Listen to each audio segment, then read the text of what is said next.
Bonjour à tous. Lire la Bible n'est pas toujours facile. Et je rencontre souvent des personnes qui me disent « Quand je lis la Bible, parfois je ne comprends rien. » Et c'est bien d'être accompagné.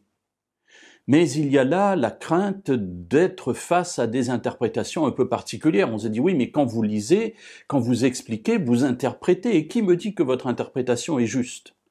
Et effectivement, avec le même livre, nous sommes nombreux à arriver parfois à des conclusions différentes.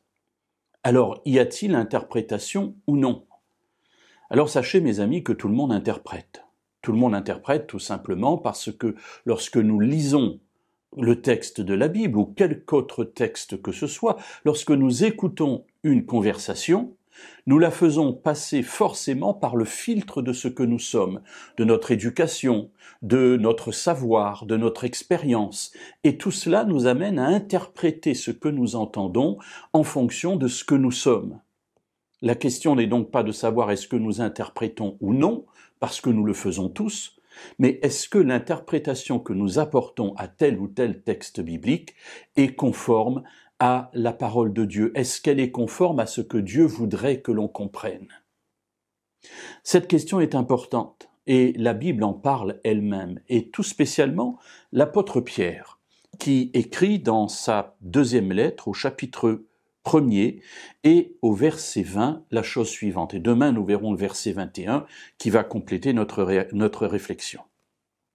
Avant tout, dit-il, sachez qu'aucune prophétie de l'Écriture ne peut être l'objet d'interprétations particulières. Alors, Pierre nous parle ici de la prophétie. Alors, est-ce qu'il entendait ici l'annonce de l'avenir ou est-ce qu'il entendait ici la parole portée par un intermédiaire de la part de Dieu? Ce sont les deux sens que l'on peut avoir au terme prophétie. On ne le sait pas, Pierre n'est plus là. Mais dans les deux cas, dans les deux situations, Pierre est en train de nous dire ici que rien de ce qui est dit dans l'Écriture ne peut être l'objet d'interprétations particulières.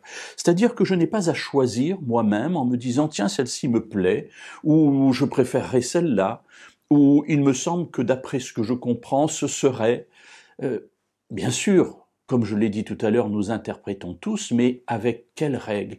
Selon quelle méthode? Et je suis persuadé que lorsque nous respectons les méthodes bibliques de lecture et de compréhension de la Bible, eh bien, il ne peut y avoir 50 compréhensions possibles d'un même passage.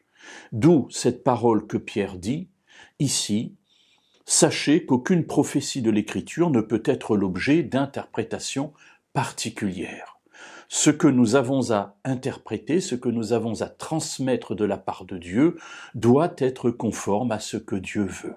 Alors demain, nous verrons qu'est-ce que Pierre nous indique comme élément pouvant nous aider à cela.